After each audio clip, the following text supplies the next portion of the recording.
بہت ہی پاکیزہ اور بہتر نظام ہمارے محترم کرم فرما حضرت قاری اسرائیل صاحب قبلہ مسعودی نے بنا رکھا ہے۔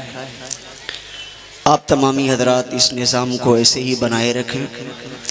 ابھی تھوڑی دیر میں انشاءاللہ تعالی میرے بعد عالم اسلام کا بہترین لہجہ محمد علی فیضی صاحب قبلہ کی صورت میں آپ کو سماعت کرنا ہے، اور اس کے بعد گونڈا کی شاہکار آواز حضرت مولانا مذکر صاحب قبلہ کو بھی سماعت کرنا ہے۔ میں تھوڑی باتیں حضرت قاری اجمیر علی صاحب قبلہ کے حکم پر لے کر آپ کی خدمت میں حاضر ہوا، ورنہ یہ جو جلسے کا پروگرام 2-3 مہینے سے چل رہا ہے اس کے خلاف ہے۔ بہرحال میں اپنی بات شروع کروں رب تبارک و تعالیٰ کی حمد و ثنا سے۔ نحمدہ ونصلی ونسلم علی رسولہ الکریم، اما بعد فاعوذ باللہ من الشیطان الرجیم، بسم اللہ الرحمن الرحیم، اہدنا الصراط المستقیم۔ وقال تعالی فی موضع آخر، والضحى واللیل اذا سجا ما ودعك ربك وما قلى۔ صدق اللہ تعالی وصدق رسولہ النبی الکریم، ونحن علی ذلك لمن الشاہدین والشاکرین والآمنین والحافظین والحمد للہ رب العالمین۔ کعبے کے بدر الدجا تم پہ کروڑوں درود، طیبہ کے شمس الضحیٰ تم پہ کروڑوں درود، شافی روز جزا تم پہ کروڑوں درود، دافع جملہ بلا تم پہ کروڑوں درود۔ اور کوئی غیب کیا تم سے نہا ہو بھلا، جب نہ خدا ہی چھپا تم پہ کروڑوں درود۔ یا رسول اللہ علیہ السلام، ہم نے خطا میں نہ کی تم نے عطا میں نہ کی کوئی کمی سرورا تم پہ کروڑوں درود۔ یا رسول اللہ، برسے کرم کی بھرن پھولے نعم کے چمن ایسی چلا دو ہوا تم پہ کروڑوں درود۔ اور گرچہ ہیں بے حد قصور پیارے آقا، تم ہو عفو و غفور، بخش دو جرم و خطا تم پہ کروڑوں درود۔ چمک تجھ سے پاتے ہیں سب پانے والے، میرا دل بھی چمکا دے چمکانے والے، برستا نہیں دیکھ کر ابر رحمت، پدوں پر بھی برسا دے برسانے والے۔ درود پاک پڑھیں، اللہم صلی علی سیدنا مولانا محمد بارک وسلم، صلاۃ و سلام علیک یا رسول اللہ صلی اللہ علیہ وسلم۔ ماشاءاللہ ماشاءاللہ، زندہ باد۔ شعر و شاعری بہت عظیم الشان فن ہے، ابھی قاری اسرائیل صاحب قبلہ نے بتایا، اور میں شعر و شاعری کا بہت زیادہ ہنر نہیں رکھتا ہوں، کسی سے سنا ہوں، اور میں چاہتا ہوں کہ اپنی گفتگو کا آغاز انہی چند اشعار سے کروں۔ علماء کی خصوصی توجہ، خدائے برتر و بالا ہمیں پتہ کیا ہے، قاری صاحب قبلہ، خدائے برتر و بالا ہمیں پتہ کیا ہے، تیرے حبیب مکرم کا مرتبہ کیا ہے۔ آج لوگ حبیب مکرم صلی اللہ علیہ وسلم کے مرتبوں کی بات کرتے ہیں، ان کی شان کیا ہے۔ شاعر کہتا، خدائے برتر و بالا ہمیں پتہ کیا ہے، تیرے حبیب مکرم کا مرتبہ کیا ہے۔ کوئی بلال سے پوچھے خبیب سے سمجھے، کوئی بلال سے پوچھے خبیب سے سمجھے، سزائے الفت سرکار میں مزہ کیا ہے، اور ہر ایک دل کو وہیں سے سکون ملتا ہے، ہر ایک دل کو وہیں سے سکون ملتا ہے۔ جمال گنبد خضرا میں خدا کیا ہے، اور کھڑا ہے اختر یاسی در مقدس پر، کھڑا ہے اختر یاسی در مقدس پر۔ حضور آپ کی رحمت کا فیصلہ کیا ہے، حضور آپ کی رحمت۔ نعرہ رسالت، مسلک اعلیٰ حضرت، خواجہ کا ہندوستان، سبحان اللہ سبحان اللہ۔ حضور آپ کی رحمت کا فیصلہ کیا ہے۔ حضور پاک صلی اللہ علیہ وسلم کو لوگوں نے ناپنے کا آلہ اور ہتھیار تیار کر لیا ہے۔ میں نے قرآن پڑھا ہے بھی، والضحیٰ واللیل اذا سجا۔ اگر اس کی تفسیر میں اتر جاؤں نا تو شاید میری زندگی، میرا فہم و ادراک جواب دے دے، لیکن حضور کی شان و عظمت کبھی ختم نہیں ہوگی۔ آپ جانتے ہیں حضور کی شان و عظمت تو وہ ہے کہ فقط ایک اسی والضحیٰ کو جب جبریل نے دیکھا تو جانتے ہیں کیا ہوتا ہے؟ پڑھ کے روح الامین سورہ والضحیٰ، پڑھ کے روح الامین سورہ والضحیٰ چہرہ مصطفیٰ دیکھتے رہ گئے، پڑھ کے روح الامین سورہ والضحیٰ چہرہ مصطفیٰ دیکھتے رہے۔ اور جب پوچھا حضور نے جبریل ذرا بتانا دنیا دیکھی ہے تو نے، گشت کیا ہے پورے عالم کا، ذرا بتانا کوئی مجھ جیسا بھی دیکھا ہے؟ جانتے جواب کیا تھا جبریل کا؟ یا رسول اللہ آفاقہا گردیدہ سیر بوتاں ورزیدہ بسیار خوباں دیدہ لیکن تو چیزیں دی گئی۔ اور جب اسی مفہوم کو بریلی کے تاجدار نے ادا کیا تو کہتے ہیں لم یاتی نذیر کفیل نذرین مثلے تو نشد پیدا جانا، جگ راج کو تاج تڑے جیسا، جگ راج کو تاج تڑے سرسو ہے تجھ کو شہد سرا جانا۔ اور ایک اور آج کا شاعر جب قلم اٹھاتا ہے تو کہتا ہے مصطفیٰ آپ کے جیسا کوئی آیا ہی نہیں، مصطفیٰ آپ کے جیسا کوئی آیا ہی نہیں، اور آتا بھی کیسے جب اللہ نے بنایا ہی نہیں، آتا بھی کیسے جب اللہ نے بنایا ہی نہیں۔ اب اسی پر ایک حدیث سنیں قاری صاحب، بخاری شریف کی روایت ہے، سئل البراء رضی اللہ تعالی عنہ اکان وجہ النبی صلی اللہ علیہ وسلم مثل السیف قال لا بل مثل القمر۔ حضرت برا بن عازب رضی اللہ تعالیٰ عنہ سے پوچھا گیا اے برا ذرا بتانا حضور پاک صلی اللہ علیہ وسلم کو تو نے ہر بار دیکھا ہے، صبح و شام آقا کی زیارت کی ہے، ہمیشہ حضور کے رخ والضحیٰ کی رخ روشن کا نظارہ تو نے کیا ہے، یہ تو بتاؤ میرے محبوب کا رخ روشن کیسا تھا؟ تلوار کی طرح چمکدار تو نہیں تھا؟ تلوار میں بڑی چمک ہوتی ہے، عرب والے تلوار کا حال جانتے ہیں، تو عرب کے کسی پوچھنے والے نے پوچھا کیا تلوار کی طرح چمکتا تھا؟ حضرت برا بن عازب فرماتے ہیں لا بل مثل القمر، تلوار کی طرح نہیں بلکہ وہ تو چاند کی طرح روشن روشن تھا۔ میں نے پوچھا برا سے اے برا بن عازب یہ بتاؤ پیغمبر اعظم صلی اللہ علیہ وسلم کا چہرہ نور چمکدار تو تھا، چمک تو تلوار میں بھی ہوتی ہے،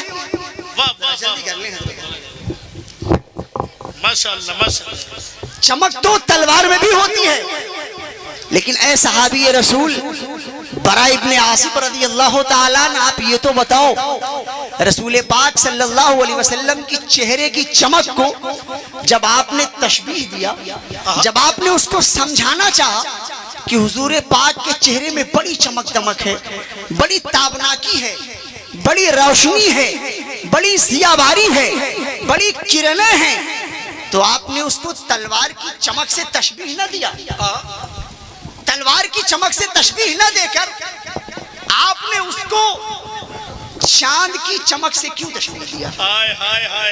یہ وجہ سمجھئے گا، چاند کی چمک سے آپ نے تشبیہ کیوں دیا؟ ڈسٹرب ہو رہا ہے جلدی کر دیا،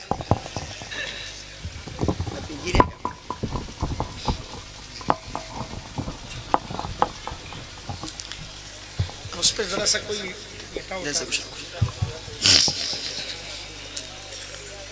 کوئی بھاری چیز رکھ دیجئے۔ پوچھنے والے نے پوچھا یہ چمک، یہ دمک، یہ رونق، یہ آفتاب، اس کو آپ نے چاند کی چمک سے کیوں تشبیہ دیا؟ تلوار میں بھی تو چمک ہوتی ہے۔ حضرت برا بن عازب کہتے ہیں تلوار میں چمک ضرور ہوتی ہے، لیکن اگر تلوار کی چمک میان سے نکال کر کسی کے سامنے رکھ دی جائے تو انسان اسے دیکھے گا نہیں بلکہ ڈر کے مارے بھاگ جائے گا۔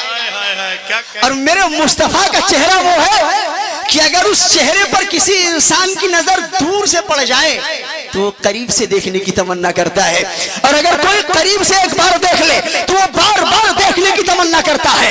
جتنی بار وہ دیکھتا ہے اس کے دل میں ہر بار یہی آرزو پیدا ہوتی ہے دکھا دیا الہی وہ چہرہ، دکھا دیا الہی وہ مدینہ کیسی بستی ہے جہاں پر رات دن مولا تیری رحمت برستی۔ نعرہ تکبیر، نعرہ رسالت، حضرت اللہ علامہ مولانا کوثر رضا صاحب قبلہ مصباحی ماشاءاللہ جو جتنا دیکھتا ہے اتنا ہی دیکھنے کی طلب، دیکھنے کی کشش پڑ جایا کرتی ہے۔ انہوں نے چاند سے تشبیہ دیا تو میرے دل نے، میرے عشق نے بریلی کے تاجدار کی ٹوٹی ہوئی چٹائی سے سبق سیکھ کر کے کہا کہ چاند سے تشبیہ دینا یہ بھی کیا انصاف ہے؟ یہ تو سمجھنے سمجھانے کے لیے ہے۔ چاند سے تشبیہ دینا یہ بھی کیا انصاف ہے؟ ارے چاند میں تو داغ ہے، آقا کا چہرہ صاف ہے۔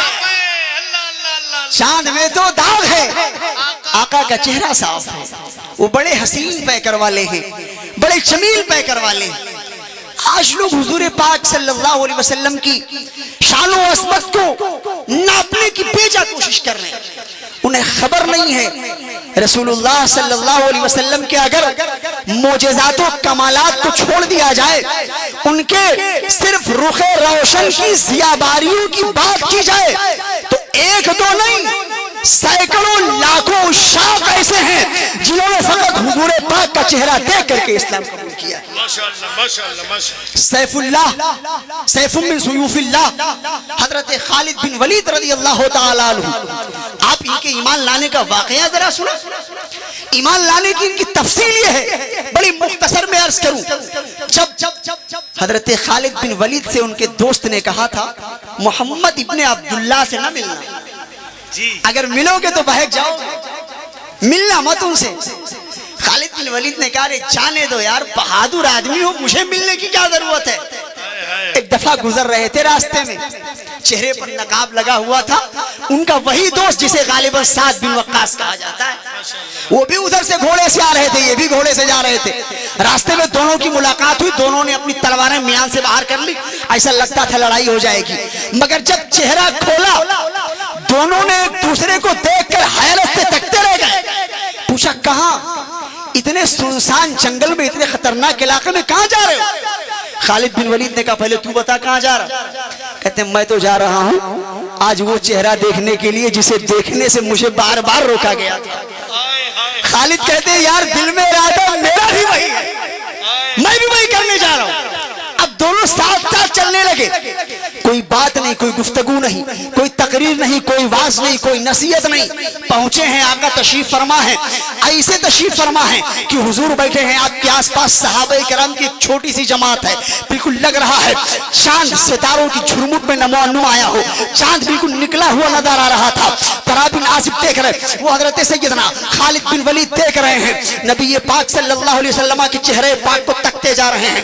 تکنے کا انداز یہ ہے، بعد میں انہوں نے بیان کیا جب میں حضور کی بارگاہ میں پہلی دفعہ حاضر ہوا تھا، میں ان کے چہرے کو دیکھ رہا تھا، کبھی مجھ کو، کبھی میری نظر ان کے مبارک ہونٹ پر پڑتی تھی تو ایسا لگتا تھا دہنے مبارک سے پھول جھڑ رہے ہوں، کبھی میں ان کی چاند سے چمکتے ہوئے دندان کو دیکھتا تھا تو اس دانت سے بالکل روشنی نمودار ہو رہی تھی، کبھی میں ان کی نورانی نگاہوں کو دیکھ رہا تھا تو ان نورانی نگاہوں میں قصر ایمانی کی چلوہ کاہ نظر آ رہی تھی، اور کبھی میں حضور کے رخ طیبہ کو دیکھ رہا تھا تو ایسا لگتا تھا چاند اور سورج آپ کے رخ روشن میں تیرتے ہوئے نظر آ رہے ہو۔ عزیزان ملت اسلامیہ، جبھی تو امام اہل سنت سیدی سرکار اعلیٰ حضرت بریلی کے تاجدار ارشاد فرماتے ہیں وہ کمال حسن حضور ہے کہ گمان نقص جہاں نہیں، وہی پھول خار سے دور ہے، وہی شمع ہے کہ دھواں نہیں۔ کیا سمجھا ہے آپ نے میرے حضور کو؟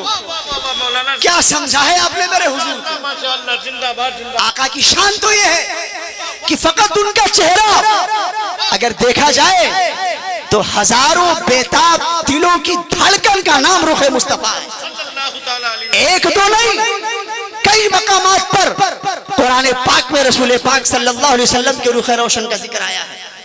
اور ایک نکتے کی بات عرض کروں، اللہ نے فرمایا وَالضُّحَىٰ، قسم ہے تیرے رخ روشن کی۔ بڑی لطف کی بات ہے یار، قسم ہے تیرے رخ روشن کی۔ آپ جانتے ہیں قسم کس چیز کی کھائی جاتی ہے اور کب کھائی جاتی ہے؟ جب انسان اپنی بات کو مؤکد کرنا چاہتا ہے، پختہ کرنا چاہتا ہے تو وہ قسم کھایا کرتا ہے، اور قسم اس چیز کی کھاتا ہے جو چیز اسے سب سے زیادہ پیاری ہو، محبوب ہو۔ اللہ تبارک و تعالیٰ نے دنیا میں اتنی ساری چیزیں بنائی، چمکتا ہوا سورج، چمکتی ہوئے چاند، ستاروں کی کھنگھناہٹ، آسمان کا اتنا بڑا شامیانہ، یہ زبردست زمین، اس کے علاوہ بڑے بڑے پیغمبران اعظام آدم سے عیسیٰ تک جلیل القدر پیغمبران اعظام نازل ہوئے، مگر کسی کے چہرے کی قسم اللہ نے نہیں کھائی ہے۔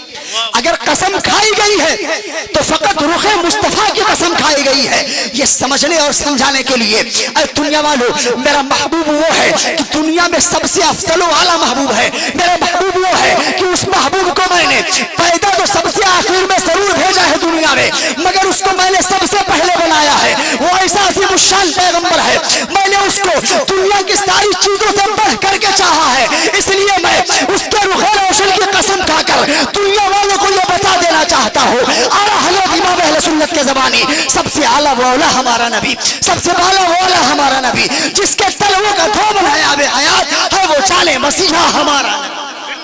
یہ میرے آقا کریم ہے، میرے آقا کریم کی شان بڑی بلند و بالا ہے۔ اب ذرا سا حضور کی عظمت، حضور کے رخ زیبا کی زیارت کر لینے کے بعد اب آپ اپنے ماحول پر جائزہ لیں، آپ کو اللہ کے پیغمبر نے کتنا پیار دیا ہے، اس کو دیکھیں اور اس کی بنیاد کو دیکھیں۔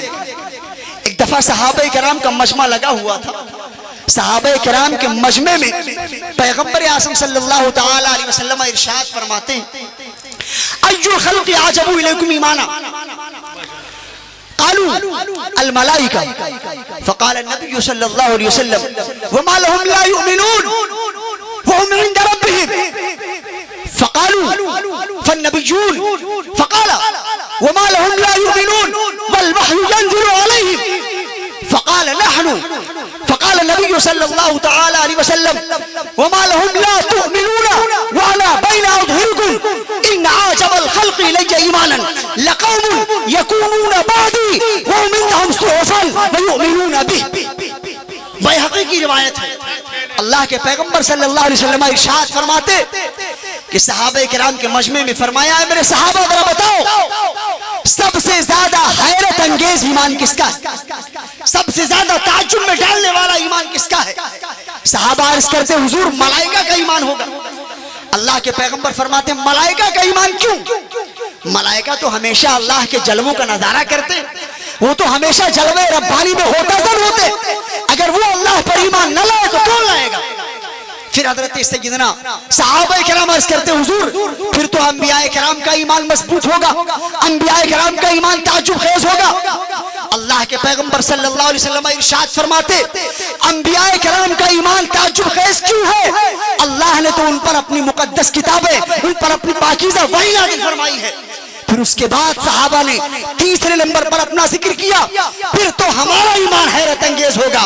اللہ کے پیغمبر ارشاد فرماتے ہیں تمہارے ایمان میں بھی حیرت کی کوئی بات نہیں ہے، اگر تم ایمان لا رہے ہو تو اس میں تعجب کی بات کیا ہے؟ تم نے اپنے آنکھوں سے دیکھا ہے میری انگلی کے اشارے سے ڈوبا ہوا سورج پلٹ آیا ہے، تم نے دیکھا ہے چاند کو میں نے 2 ٹکڑے کیا ہے، تم نے دیکھا ہے کہ یہ زمین پر رہنے والے پتھر کنکر یہ مجھ پر صلاۃ و سلام پڑھ رہے ہیں، اگر انہوں نے میرے لیے ایمان قبول کر لیا تو اس میں حیرت کی بات کیا ہے؟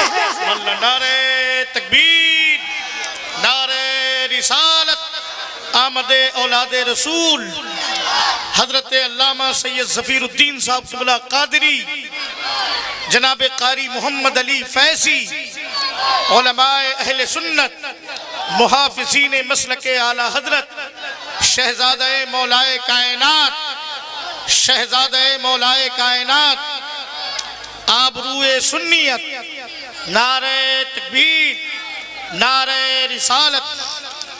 حضرات میں حضرت قاری جمال رضا صاحب قبلہ نوری، حضرت علامہ ظہیر صاحب قبلہ قادری، ماشاءاللہ ماشاءاللہ سبحان اللہ، ماشاءاللہ آپ تمامی حضرات علماء اکرام کی آمد ہو گئی، مولانا فتح محمد قادری صاحب قبلہ کی آمد ہوئی، جناب قاری محمد علی فیضی صاحب اور پھر سید صاحب قبلہ کی ذات گرامی، ماشاءاللہ یہ ہمارے اور آپ کے لیے سعادت کی بات ہے۔ علامہ سید ظفیر الدین صاحب قبلہ مدد ذلہ العلی والنورانی، ایک علمی شخصیت، ایک باروب شخصیت، جس کے رگوں میں مولا حسین کا خون گردش کرتا ہو، وہ ذات ہماری نگاہوں کے سامنے جناب قاری محمد علی فیضی، عالمی شہرتوں کے مالک، جن کی تاریخیں بہت مشکل سے ملتی ہیں۔ محمد علی فیضی صاحب، پورا ملک چاہتا ہے کہ ہمارے جلسے میں قاری محمد علی فیضی آ جائیں، لیکن یہ تو خوش نصیبی ہے بھائی مجاہد صاحب کی کہ بہت آسانی سے قاری صاحب قبلہ قاری اجمیر علی صاحب کو دستیاب ہو گئے۔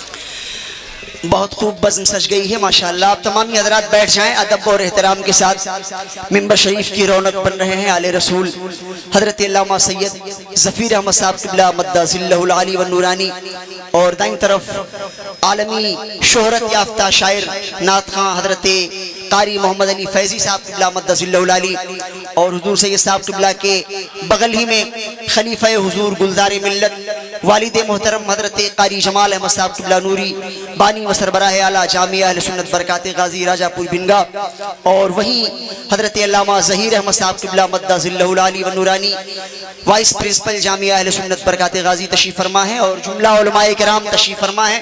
بس تھوڑی دیر میں اپنی گفتگو کو سمیٹنے کی بھرپور کوشش کر رہا ہوں، چونکہ بہت ہی عظیم الشان لوگ تشریف فرما ہے۔ بس انشاءاللہ تعالی میرے بعد فوراً آپ محمد علی فیضی صاحب قبلہ کو سماعت کریں گے۔ میں حضور پاک صلی اللہ تعالی علیہ وسلم کی عظمت و شان کو لے کر آپ تمامی حضرات پر عظمت رسول کا ایک بہترین جذبہ پیدا کرنے کی کوشش کر رہا تھا، اسی جذبے میں آپ حضرات پھر سے واپس آ جائیں، اور میری بات بس بہت جلد ختم ہونے والی ہے انشاءاللہ تعالی۔ پیغمبر اعظم صلی اللہ تعالی علیہ وسلم نے اپنی اس مبارک روایت میں حدیث میں صحابہ کرام کے ایمان کو، نبیوں کے ایمان کو، ملائکہ کے ایمان کو تعجب خیز نہ فرما کر ہم جیسے گناہگاروں کے ایمان کو تعجب خیز فرمایا۔ یہ ہمارے لیے بڑے سعادت کی بات ہے، اور اسی سعادت کو امام اہل سنت سیدی سرکار اعلیٰ حضرت رضی اللہ تعالیٰ عنہ اپنے شاعری دیوان میں یوں ارشاد فرماتے ہیں کہ ایک میرا ہی رحمت میں دعویٰ نہیں قاری صاحب، ایک میرا ہی رحمت میں دعویٰ نہیں، شاہ کی ساری امت پہ لاکھوں سلام، ساری امت پر اعلیٰ حضرت سرکار نے سلام بھیجا ہے، اور اس کی وجہ یہ ہے کہ پیغمبر اعظم صلی اللہ علیہ وسلم نے اپنی امت کو اپنے مبارک زبان فیض ترجمان سے یاد کیا ہے۔ تو اس امت کا حق یہ بنتا ہے کہ اللہ کے پیغمبر صلی اللہ علیہ وسلم کی عظمت کو، آپ کی شان کو ناپنے کی کوشش نہ کرے، بلکہ حضور پاک کے بارے میں جو صحیح اور معتبر روایتیں مل رہی ہیں، ان روایتوں کی بنیاد پر اللہ کے پیغمبر صلی اللہ علیہ وسلم کے بارے میں ہمارا یہ عقیدہ بننا چاہیے کہ باتس خدا بزرگ تو یہ قصہ۔ میں بھی بات کر رہا تھا حضور کے چہرے کی، اب ذرا بات کریں حضور کے تصرفات کی۔ چند باتیں عرض کرتا ہوں حضور کے تصرفات کے حوالے سے۔ حضرت سیدنا ابو ہریرہ رضی اللہ تعالیٰ عنہ، یہ ایک بہت ہی عظیم الشان صحابی ہیں، آپ کی روایتیں بخاری مسلم بلکہ صحاح ستہ میں کثرت کے ساتھ وارد ہیں۔ حضرت سیدنا ابو ہریرہ رضی اللہ تعالیٰ عنہ کے اندر ایک بیماری بھولنے کی تھی، اپنی بیماری کو لے کر حضور کے پاس آئے، عرض کرتے ہیں، میں حدیث پڑھتا ہوں، ان ابی ہریرہ رضی اللہ تعالیٰ عنہ قال انی سمعت منک حدیثا کثیرا فانساه فقال النبي صلى الله عليه وسلم ابسط رداءك فبسطت فغرف بيده فيه ثم قال ضمه فضممته فما نسيت حديثا بعد رواه البخاری كما قال عليه الصلاة والسلام۔ بخاری شریف میں مذکور یہ حدیث پاک بتاتی ہے حضرت سیدنا ابو ہریرہ رضی اللہ تعالیٰ پیغمبر اعظم صلی اللہ علیہ وسلم کی خدمت میں آئے، عرض کرتے ہیں کہ یا رسول اللہ علیہ السلام، میں بھولنے کی بیماری میں مبتلا ہو گیا ہوں، بھول جایا کرتا ہوں، کچھ بھی سنتا ہوں۔ جانتے ہو پیغمبر اعظم نے یہ نہیں فرمایا برا ابو ہریرہ تمہارے اندر بیماری ہے کسی معالج کے پاس جاؤ، یہ نہیں فرمایا ابو ہریرہ تم مریض ہو کسی ڈاکٹر کے پاس جاؤ، بلکہ پیغمبر اعظم صلی اللہ علیہ وسلم ارشاد فرماتے ابسط رداءک، ابو ہریرہ اپنی چادر پھیلاؤ۔ اب ذرا ابو ہریرہ کا ایمان دیکھیں، ابو ہریرہ رضی اللہ تعالیٰ عنہ کا ایمان بول رہا تھا، اے ابو ہریرہ تو صحابی ہے وہابی نہیں ہے، اپنا دامن پھیلا دے۔ اگر حضور نے تیرے دامن میں اپنی مٹھی خالی کر کے ڈال دیا تو تیرا دامن گوہر مراد سے بھرتا ہوا نظر آئے گا، پھیلا دیا دامن۔ پیغمبر اعظم صلی اللہ علیہ وسلم نے اپنا چلو ایسے خالی چلو اٹھایا، ابو ہریرہ کے دامن میں ڈال دیا۔ ابو ہریرہ ہریرہ نے اس کو اپنے سینے سے لگایا. اس کے بعد کی روایت بولتی ہے فما نسیت حدیثا بعد. ابو ہریرہ کہتے ہیں اس کے بعد سے میں کوئی بھی حدیث, کوئی بھی بات, کوئی بھی جملہ بھولا نہیں ہوں. عزیزان ملت اسلامیہ, آپ ذرا اندازہ لگاؤ پیغمبر اعظم کی عصمت کیا ہے. ایک بیمار انسان حضور کے بارگاہ میں اپنے مرض کی شکایت لے کر کے حاضر ہوتا ہے تو اس کے مرض کو دور فرماتے ہیں. بریلی کا تاجدار میرا مرشد سیدی تاج الشریعہ نے ارشاد فرمایا جہاں بانی عطا کر دے, بڑی جنت ہبا کر دے. نبی مختار کل ہے جس کو جو چاہے عطا کر دے. نعرہ تکبیر, نعرہ رسالت, بستی بستی قریہ قریہ, فیضان مصطفیٰ. یہ ہے میرے حضور کی شان. ذرا دل لگائیں اپنے حضور سے, دل میں عشق مصطفیٰ پیدا کریں. جس دل میں حضور کا عشق پیدا ہو جاتا ہے وہ دل کبھی بھی گمراہیت کی طرف ملوث نہیں ہوتا. آج اس زمانے میں بڑی بڑی گمراہیاں رائج کی جا رہی ہیں, کہیں رافضیت کی شکل میں, کہیں شیعیت کی شکل میں, کہیں خارجیت کی شکل میں, اور کہیں وہابی دیوبندی کی شکل میں. لوگ آ کر رسول اللہ اور ان کے مقدس صحابہ کرام کی عصمت کو گھٹانے کی کوشش کر رہے ہیں. کوئی کہتا ہے علی شیر خدا رضی اللہ تعالیٰ عنہ خلیفہ بلا فصل ہے, معاذ اللہ. اگر علی شیر خدا خلیفہ بلا فصل ہوتے تو ابو بکر صدیق کے اندر اتنی مجال نہ تھی کہ ان کو خلافت کا حق نہ دیا جاتا. جانتے ہیں ابو بکر صدیق رضی اللہ تعالیٰ عنہ نے رسول اللہ صلی اللہ علیہ وسلم کے کردار پر, آپ کی سنتوں پر, آپ کی باتوں پر جس سختی کے ساتھ عمل کیا ہے اتنی سختی کے ساتھ عمل کرنے والا دنیا میں کوئی انسان پیدا نہیں ہوا. یہ ابو بکر صدیق رضی اللہ تعالیٰ عنہ کی شان پاک ہے. وہ انسان بھلا کیسے کسی انسان کا حق مار سکتا ہے؟ مگر آج لوگ ناجائز طریقے سے لوگوں کو بدنام کرنے کی کوشش کر رہے ہیں اور وہ ناجائز طور پر صحابہ کرام کی عظمت و شان پر دھبا لگانے کی کوشش کر رہے ہیں. جبکہ پیغمبر اعظم صلی اللہ علیہ وسلم نے حدیث پاک میں ارشاد فرمایا اصحابی کے نجوم فبأیہم اقتدیتم اہتدیتم.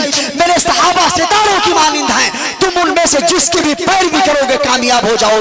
عزیزان ملت اسلامیہ, صحابہ کرام ہی سے ہم نے عظمت رسول سیکھا ہے, ہم نے صحابہ کرام ہی سے عظمت خدا بندی سیکھا ہے, ہم نے صحابہ کرام ہی سے شعار اسلام کو سیکھا ہے. ہم انہیں کبھی بھول نہیں سکتے ہیں, ہم ان کو کبھی فراموش نہیں کر سکتے ہیں. لہذا میرے ملت کے نوجوانوں, صحابہ کرام سے دل لگاؤ اور اپنے سینے میں رسول پاک صلی اللہ علیہ وسلم کا عشق پیدا کرو. عشق حضور پیدا کیسے ہوتا ہے؟ عشق حضور انسان کے دل میں آتا کہاں سے ہے؟ وہ عشق انسان کے دل میں اس وقت پیدا ہوتا ہے جب انسان یہ سوچ میں مبتلا ہوتا ہے کہ آخر اس دنیا میں اللہ تبارک و تعالیٰ نے اتنے سارے لوگوں کو پیدا کیا ہے, وہ کون سی خوبی ہے جو پروردگار عالم نے عبداللہ کے بیٹے محمد صلی اللہ علیہ وسلم میں ڈالی ہے؟ وہ کون سی خوبی ہے جس کو اللہ تبارک و تعالیٰ نے پیغمبر اعظم کے اندر ڈالی ہے؟ جب یہ فکر انسان کے اندر پیدا ہوتی ہے پھر وہ حضور کے بارے میں سوچنے لگ جاتا ہے. جب یہ فکر انسان کے اندر پیدا ہوتی ہے تب وہ حضور کے عشق میں ڈوبنے کی کوشش کرنے لگتا ہے اور وہ فیصلہ کرنا چاہتا ہے کہ میرے حضور کے اندر خوبیاں کیا کیا ہیں. تو اس کو میرے علماء بتاتے ہیں, قرآن کی آیت ہے, احادیث مبارکہ بتاتی ہیں کہ اللہ تبارک و تعالیٰ نے دنیا میں 1,24,000 یا کم و بیش 2,24,000 انبیاء بھیجے ہیں اور تمام انبیاء کرام کو اللہ تبارک و تعالیٰ نے معجزات عطا کیے ہیں. کسی نبی کو 6 معجزہ دیا, کسی نبی کو 7 معجزہ دیا ہے, کسی کو 14 معجزہ دیا ہے. عزیزان ملت اسلامیہ, تاریخ بتاتی ہے کہ 14 سے زیادہ معجزات رسول اللہ کے علاوہ کسی نبی کو نہ ملے ہیں. اور جب رسول اللہ کی باری آتی ہے تو اندازہ لگائیں, تاریخیں بتا رہی ہیں کہ رسول اللہ صلی اللہ علیہ وسلم کو جب اللہ تعالیٰ نے معجزات عطا کیے ہیں تو ایک دو نہیں بلکہ تمام انبیاء کرام کے معجزات کا پورا عکس اتار کر حضور کے اندر ڈال دیا ہے. بلکہ اس کو گنتی میں یوں کر لیں کہ اللہ تبارک و تعالیٰ نے انبیاء کو جو معجزے دیے ہیں اگر ان کو 6 اور 7 کا اوسط دیا جائے تو تقریباً 14 لاکھ معجزات بنتے ہیں. ان 14 لاکھ معجزات کو اللہ تبارک و تعالیٰ نے اپنے پیغمبر کے اندر ڈالا. اس کے علاوہ وہ سارے معجزات ڈال دیے جو اب تک کسی نبی کو نہ ملے تھے. ان تمام معجزات کو لے کر جب پیغمبر اعظم دنیا میں آتے ہیں تب دنیا میں کوئی انسان حضور کو دیکھ سکتا ہے تو اس کے ذہن و فکر میں یہ خیال نہ پیدا ہو جائے اتنے کمالوں والا آدمی انسان نہیں خدا ہو سکتا ہے، اتنے فیضان والا آدمی انسان نہیں فرشتہ ہو سکتا ہے۔ اس لیے اللہ نے فرمایا اے محبوب تو اپنے زبان سے کہہ دے قل انما انا بشر مثلکم یوحی الی، ورنہ تیری شان تو یہ ہے حسن یوسف ید بیضا و عیسیٰ داری آج خوبا ہما دارند تو تنہا۔ زندہ باد زندہ باد زندہ باد۔ یہ شان ہے میرے آقا کی۔ میرے عزیزوں وہی حضور ہے، وہی حضور ہے کہ حدیبیہ کا موقع ہے، حدیبیہ کا موقع صحابہ کرام بڑے پریشان، پیاس کا عالم ہے۔ بخاری کی روایت ہے عطش الناس یوم الحدیبیہ والنبی صلی اللہ علیہ وسلم بین یدیہ رکبۃ فتوضا فجہش الناس نحوہ فقال النبی صلی اللہ علیہ وسلم ما لکم قالوا ما لنا عندنا ماء لا نتوضا ولا نشرب الا بین رکبتہ فوضع النبی صلی اللہ علیہ وسلم یدہ فی الرکبۃ فجعل الماء یفور بین اصابعہ کامثال العیون قلت کم کنتم قال لو كنا 100,000 لكفانا كنا 15 بیعت۔ عزیزان ملت اسلامیہ یہ بخاری شریف مسلم شریف کی روایت ہے۔ حدیبیہ کے موقع پر صحابہ پریشان ہوئے، پانی نہیں تھا، عرض کرتے یا رسول اللہ پانی ختم ہو گیا ہے۔ پیغمبر اعظم صلی اللہ علیہ وسلم کے پاس ایک لوٹا تھا، اس لوٹے میں تھوڑا سا پانی موجود تھا۔ رسول اللہ صلی اللہ علیہ وسلم نے اپنے لوٹے کو ملاحظہ فرمایا اور ملاحظہ کرنے کے بعد میں اسی لوٹے میں اپنے دست مبارک کو ڈالا۔ جیسے ہی حضور پاک نے اپنا دست کرم لوٹے میں ڈالا ہے، روایت بتا رہی ہے فجعل الماء یطور بین اصابعہ کامثال العیون، رسول اللہ صلی اللہ علیہ وسلم کے دست اقدس سے پانی ایسے نکل رہا تھا جیسے کہ چشمہ جاری ہو۔ عزیزان ملت اسلامیہ صحابہ نے پوچھا اس وقت کتنے لوگ تھے؟ راوی کہتے ہیں اس وقت اگر ہمیں 1,00,000 لوگ ہوتے تو وہ پانی ہم سب کے لیے کافی ہوتا، لیکن ہم اس وقت 1500 افراد تھے۔ عزیزان ملت اسلامیہ یہ روایت پڑھنے کے بعد میں جب عشق کی زبان بریلی میں کھلتی ہے تو تاشتار بریلی ارشاد فرماتے ہیں انگلیاں ہیں فیض پر ٹوٹے ہیں پیاسے جھوم کر، ندیاں پنجاب رحمت کی ہے جاری واہ۔ اور بات اس معجزے کی حقیقت اس کی گہرائی پر کر لوں تھوڑا سا تو کوئی یہ کہہ سکتا ہے اگر رسول اللہ صلی اللہ علیہ وسلم نے معجزات کے ذریعے پانی کو باہر کر دیا تو اس میں کون سی بڑی بات ہے؟ حضرت موسیٰ علیہ السلام نے بھی تو پانی نکالا ہے، قرآن عظیم فرما رہا ہے حضرت موسیٰ کے ذریعے اللہ تبارک و تعالیٰ نے پتھر سے 12 چشمے جاری فرما دیے تھے۔ عزیزان ملت اسلامیہ یہ سچائی ہے کہ پتھر کے ذریعے 12 چشمے اللہ تبارک و تعالیٰ نے حضرت موسیٰ کے دست نبوت سے جاری فرمائے، لیکن ایک بات یاد رکھنے والی ہے پتھر ایک ایسی چیز ہے جس کو قدرت نے اس انداز میں بنایا ہے کہ اس سے پانی نکلا کرتا ہے۔ چنانچہ آپ نے کبھی باہر پہاڑی علاقوں کا سفر کیا ہوگا تو آپ نے دیکھا ہوگا چٹانی ٹینوں سے پانی نکل رہا ہے، کہیں پتھر کے پیٹ سے پانی نکل رہا ہے، لیکن عزیزان ملت اسلامیہ جب سے دنیا بنی ہے آج تک کوئی انسان یہ ثابت نہیں کر سکتا ہے کسی انسان کے ہاتھ کی انگلیوں سے پانی نکلا ہو۔ یہ ہاتھ کی انگلیاں اگر پانی نکال رہی ہے تو مصطفیٰ کریم کا دست نبوت ہے، اس کے علاوہ کسی اور کے دست نبوت سے آج تک پانی کے قطرے جاری نہ ہوئے ہیں۔ جبھی تو بریلی کے تاشتار فرماتے ہیں سب سے اعلیٰ وہ اعلیٰ ہمارا نبی، سب سے بالا وہ اعلیٰ ہمارا نبی، جس کے تلووں کا دھوبن ہے آب حیات ہے وہ جانے مسیحا ہمارا نبی۔ خوب کی سیر چمن پھول چنی شاد رہے، پاک بجاتا ہوں گلشن تیرا آباد رہے، وما علینا الا البلاغ۔ السلام علیکم۔